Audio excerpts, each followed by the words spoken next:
nations cry, join the triumph of the sky.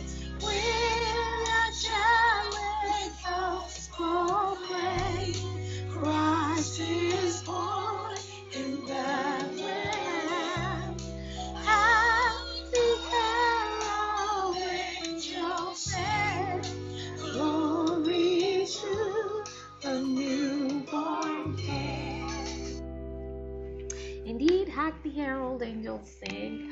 I love Christmas, not because of the gift of Jesus alone, but the idea that it brings family and friends together in love to share whatever, however little that they have. There's a time of peace, of joy, of laughter, of integration, of loving, and just being there for each other. So Christmas is one of the most important time of year to me. So I'll be sharing some of my favorite Christmas carols with you throughout the episodes this month.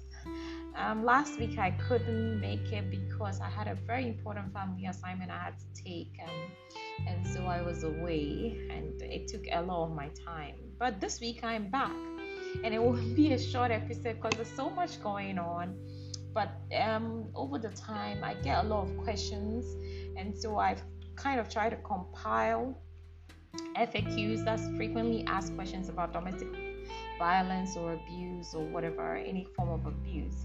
So I'll quickly run through it, and basically, what is domestic violence? Because a lot of people don't even realize that they are being abused or see that someone else is being abused. So it's a pattern of coercive, controlling behavior that can include physical abuse, emotional abuse, psychological abuse, sexual abuse, financial abuse, economic abuse, technological abuse, and spiritual abuse.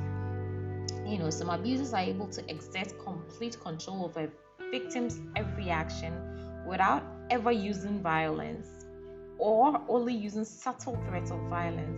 All types of abuse are devastating to victims.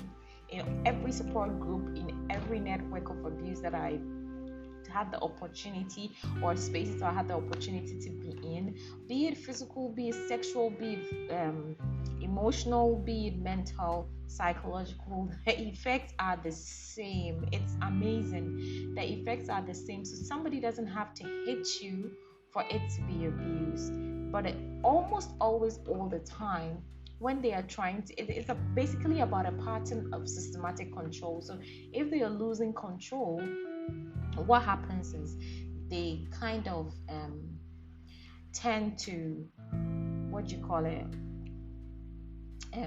go physical, because now they have to kind of reel you in again. So domestic violence is pervasive, it's life-threatening, and affects millions of individuals across Ghana and the world, regardless of age, economic status, race, sexual orientation, gender identity, religion, ability, or educational level. So it doesn't have to happen to you because X, or it doesn't have to happen to a lot of high-profile cases of domestic violence or abuse attract headlines, but there are thousands of people who experience domestic abuse every day, and they come from all walks of life, right? And so I just wanted to let you know that is what abuse is. Abusive partners make it very difficult for victims to leave or escape relationships. So many survivors suffer from abuse for decades and decades and decades and years, because there's no support system, and then they've woven them into a very complex web of abuse, right? It is important for survivors to know that abuse is not their fault and that they're not alone. Help is available to those who are experiencing domestic violence. So in Ghana, you have the AG Foundation, you have the Domestic Violence Unit, then other organizations that you can speak to. It's limited, but at least you can get some kind of emotional support. And I'm also here, so if you know anyone that needs help in terms of strategizing and understanding what they're going through, they should let me know. So what are the resources available for victims? There are options. You can even go to WAJU, you can go to DOVSU, you can go to the Human Rights Board, you can go to STRAJ, you can get a restraining order if the violence is becoming difficult. There are not a lot of shelters or transitional shelters for people in Ghana, so it becomes difficult if you want to remove the survivor away from the physical environment of the abuse, because it's a trigger for them. And so if there's space in somewhere, a family home or another family, for a month or two that the survivor can transition from, I think it's something that we need to look at as a people, and that's fine. And so information, as for information, it's available on the World Wide Web. Everywhere you tend to, if you Google it, you find the information that you're looking for in terms of what you need. But in Ghana, you have the ARC Foundation, you have those who, I know that Women's Aid have a program that they do, and then Ministry for Gender and Children Affairs has a whole unit for domestic violence. So those are the places that you can go to for help. So another thing that people ask is, why do victims sometimes return or stay with abusers? The question is not why doesn't the victim just leave. The better question is, why does the abuser choose to abuse? If you look at a deck of negativity that's stacked against a survivor, a victim, is so stacked and pushed the wall that as they navigate to safety, the abusive partner works very hard to keep the victim trapped in the relationship. They try to isolate the victim from friends and family, or make them feel like if they say anything, they are bringing other people into the relationship. So they reduce the number of people in places where the survivor can go to for support. So through tactics of financial abuse, abusive partners create financial barriers to safety, because they know that should you have a job, should you be able to navigate your way financially, you can move out of the home that you're being abused in.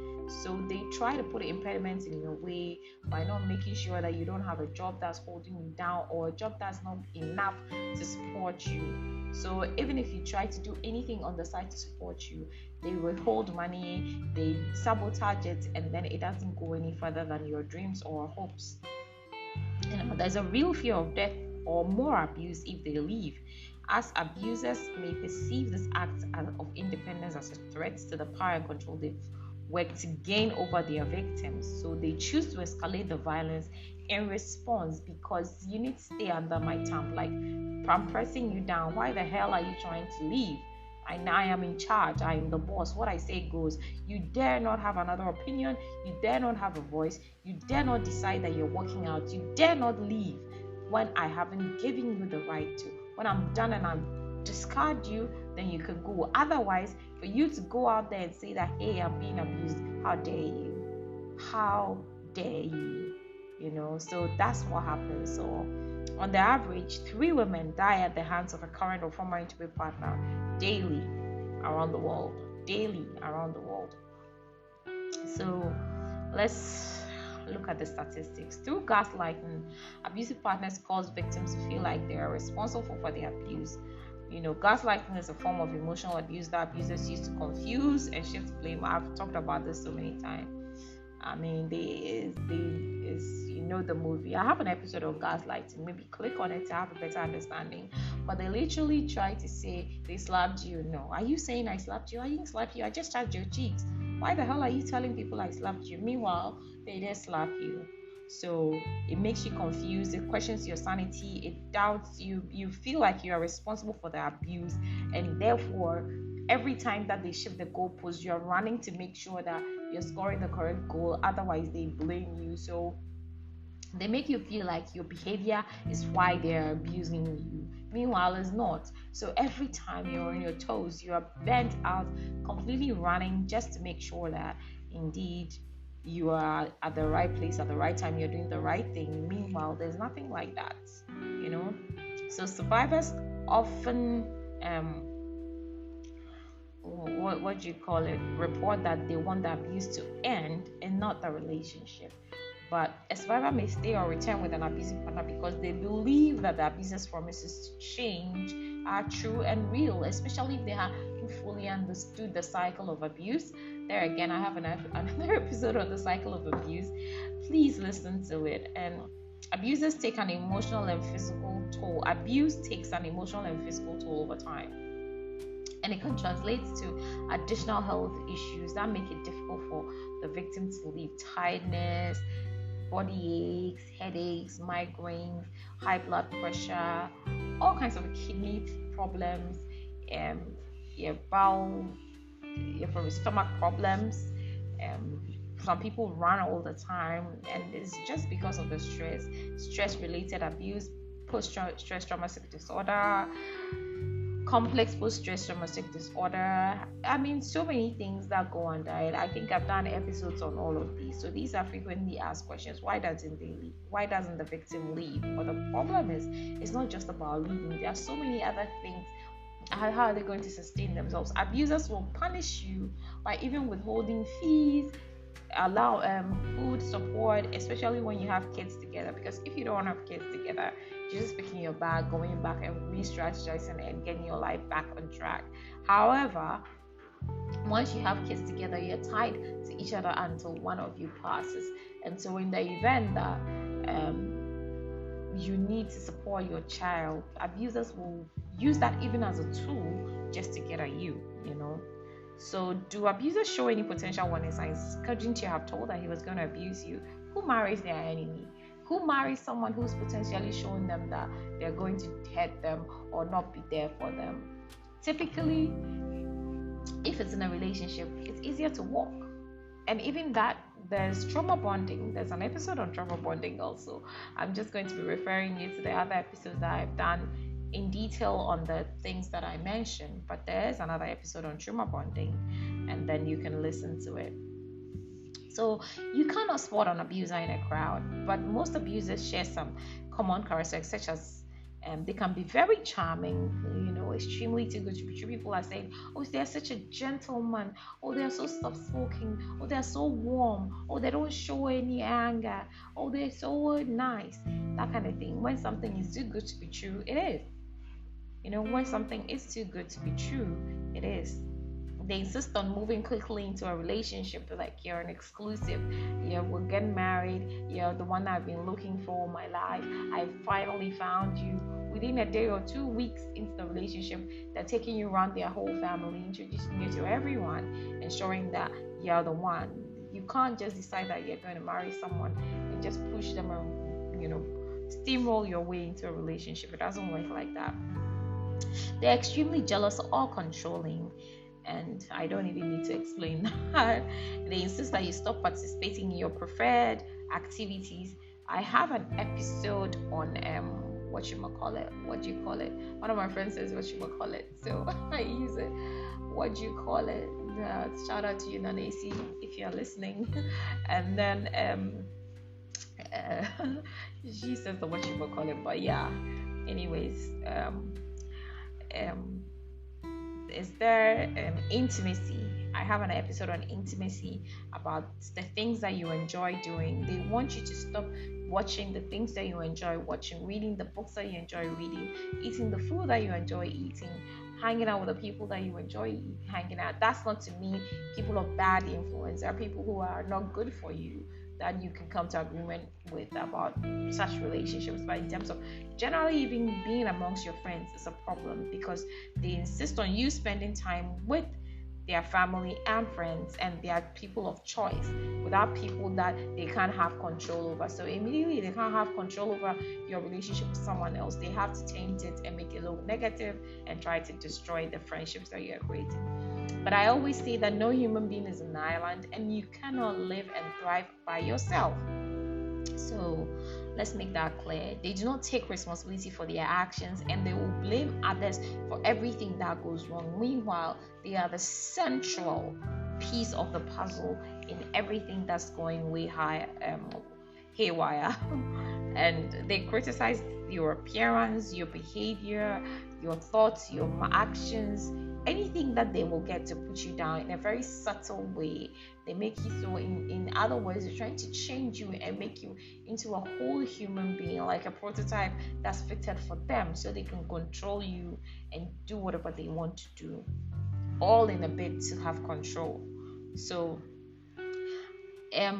domestic violence is first and foremost a pattern of power and control. Any of these behaviors may not be indicative of abuse on its own until it is considered as a part of a pattern of behavior, like a set, and then it's recurring over time in various forms and modes and ways. So today they will tell you, no, I prefer you wear slippers. The next time they're like, no, where we're going, I prefer you wear high heels. The next time they're like, no, I prefer you braid all your hair back. No, I prefer you do single braids. No, I prefer, it's not even anything about what you want. I prefer you wear just cover and slip. No, I prefer you wear only jeans. No, I prefer you wear only shirts. No, I prefer you wear only blouses.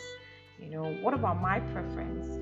So when all these things are coming in, they're very subtle introductions. So you have to know and understand. That's why I do this podcast. Because you might not even be aware that you're being groomed for a bigger kind of abuse or coercive control that is happening. Now, this question, is it possible for abusers to change? I've heard it 1,000,001 times. The answer for me is yes, but they must make a choice to change their behavior. That's why I always say that a victim doesn't need to go back for them to know that their abuser has changed, because their pattern of behavior, their attitude, their commitment to, if they have children, if there's a relationship, how they behave, is indicative enough. It's indicative enough of an abuser's will and intent to change. Now, the reason why 90% of the time they don't change is because it's not easy for an abusive partner to stop choosing abusive behavior, because they've had all the power in the relationship. And so once the dynamic changes, it's difficult to transition to a healthy relationship where each partner has equal respect and power, right? In terms of equal respect and power, I always say that the Bible says, husbands, love your wife as Christ loved the church, and women, submit. When there's love, submission is not even a chore. But how can you just submit to someone who's completely killing you, killing your vibe, killing your soul, killing your spirit, coercive, controlling you, hitting, slapping you, sexually abusing you, financially abusing you, spiritually abusing you? After they do all of this, they come back and use the scripture of, oh, you cannot withhold your affection from me. Oh, I am the head of the family. Oh, I am the man in the house. You're supposed to submit to me. But what about the love? Where is the love? Because love is kind. Love is patient. Oh, I have an episode on it. I don't want to. So I just want to do the FAQ today because I don't want it to be a long episode. But yes, if they continue to employ, they can stop hitting you physically, but they will employ other forms of abuse such as emotional, financial, sexual, technological, everything that they can do to have some form of control. They will even use your kids to spy on you. They will try to get into your phones, anything that they can do. Yes, they will. Are men victims of domestic abuse? Yes, men are victims of domestic abuse. It's pervasive, it's life-threatening, and millions of individuals, including men, are victims. So even though the stereotype is that there's women, if it's 3 out of 5 women, you have 1 out of 5 men being abused. And abuse is wrong, whether be it male or female. It is wrong because it really wears away at the person. And the funny thing is, men, because of the nature of how society is set up, they don't tend to report that they are being abused or seek help. But there are lots of help for spaces for men who are being abused to go there and have conversations and talk about it. And so yes, also men get abused. Does the economy affect domestic violence? The answer is a bad economy does not cause domestic violence, or lack of money does not cause domestic violence, but it can make it worse. So the severity and frequency of abuse can increase when factors associated with a bad economy are present. Job loss, housing, losing your homes, debts, bankruptcy, collapse in the whole socioeconomic system that you live in. And it can lead to increased violence. Even things such as losing a football game lead to domestic abuse. It's not the game which leads to domestic abuse, but the fact that their team has lost and their girl is bruised because they associate themselves as manly enough to, support such a team. This happens.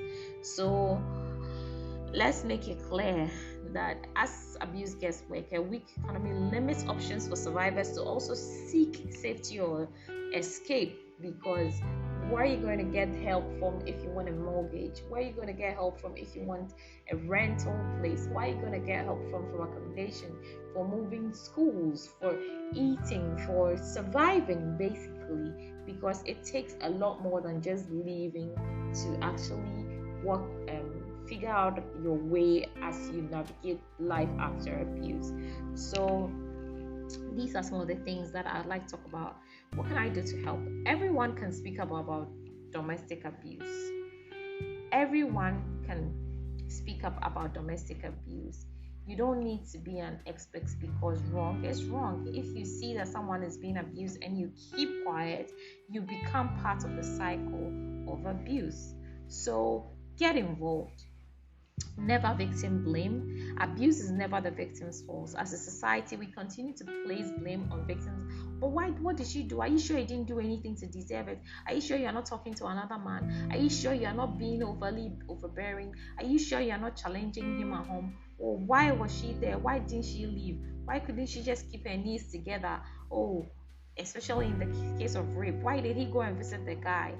Let's ask how we can shift the culture away from victim blaming and asking the perpetrator, why the hell are you abusing? Why do you choose to abuse? Believe, support, trust survivors. Instead of second guessing their experiences, let's place responsibility on abusers and perpetrators if we are to end domestic abuse. It's rooted in power and control. So once you are taking the power and control of the victim's voice away from them and giving it back to the abuser, you're re-traumatizing and re-abusing the victim. It's as simple as that. Hold offenders accountable. Holders or them is important to ask. Tell the perpetrator that their behavior is abusive. Healthy relationships are rooted in equality, respect, and non-violence. Don't tell them boys will be boys. Don't tell them that, oh, they will change or they need prayer. No, wrong is wrong. Why can't survivors just leave is the wrong question. Survivors might think of their own safety, financial security, safety and welfare of their children and pets, potential housing. What do you mean they should just leave? Will you give them accommodation? How long are you going to support them for? So it's a myriad of issues. It's not just about leaving, So domestic abuse cuts across, and it's in amongst all the sexism there. Everywhere there's abuse. So let's make that clear. Abuse is rooted in power and control. What are the common ways that offenders use power and control over victims? So they isolate victims to gain control over them. They try to make them feel like, oh, we're in this together. And so because of that, trust the survivor's perspective. Ask, how can we support survivors in making their own decisions? Listen to survivors. Sometimes the media also portray domestic violence as though it's not something, let's go and talk about it, let's go and pray about it, go back and let's see. No, this is not trial and error. This is not a trial and error. It's either they lose themselves, they lose their lives, they lose their sanity, or they lose everything that they are as a human being. So it's important that in publicized cases, they deserve the same respect as anyone experiencing abuse. Putting information out there that's none of your business, just dehumanizing. I've seen so many things about, people, especially those women just separated from their spouses, and the kind of I know a smear campaign when I see one. It could be a lie, it could be a truth, but then they don't give as much introspection as to the person who's the abuser. But of course, the victim, the light is always on the victim, because they need to plug holes in their story. Domestic violence is not a private family matter. 1 in 3 women will be a victim of domestic or sexual violence at some point in their life. And each day, an average of 3 women die at the hands of someone who claims to love them. And so it affects us all. Victims are our family members, neighbors, co-workers, friends, church members. All of us, women, children, and men, must be part of the solution. If you know anyone who's been supported by domestic violence, how do you support them? Violence is not the answer. So it's important to take a stand against domestic violence. Once you are quiet, once you're in the life of the abuser, you are welcoming them, you are listening to their lies, you're listening, you're not questioning what they are saying, you are part of the problem, right? So have quality conversations when it comes to abuse. What does your gender play in domestic violence? Do you listen and support the person? Do you listen to the victim from a place of, listen, I can hear you, I can see what you're saying, I understand you, how do we fix this? Because power and control is the problem. It affects all of us, and so there are many ways to help. Listen, communicate, understand that it's not their fault, be there for them, support them, and let's make sure that abusers know and understand that we will not countenance abuse. It's as simple as that.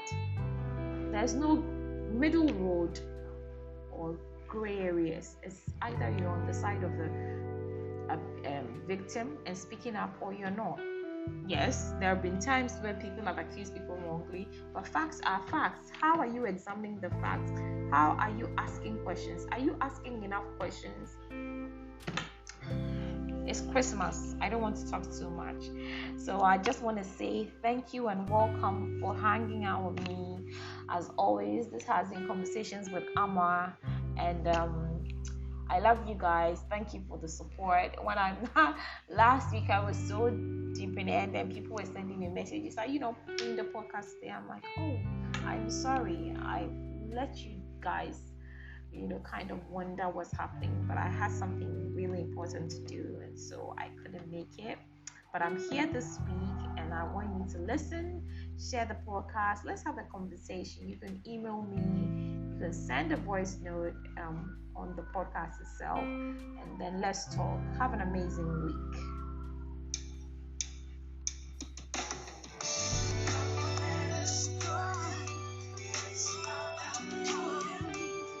It's Christmas.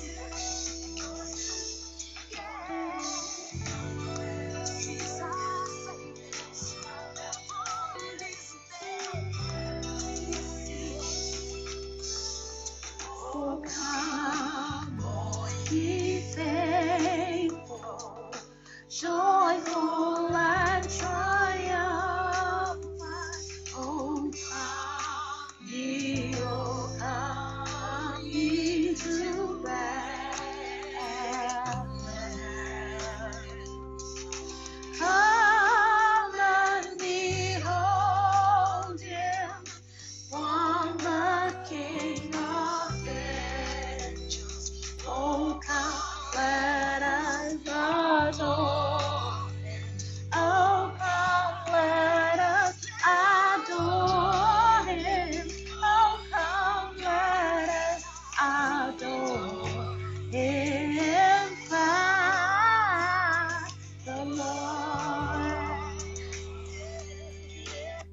Jesus is the reason for the season. Never forget that. I hope you're getting your Christmas presents ready. Love you guys. Thank you. Share the podcast. Listen. Give me feedback. I love you. Have an amazing week.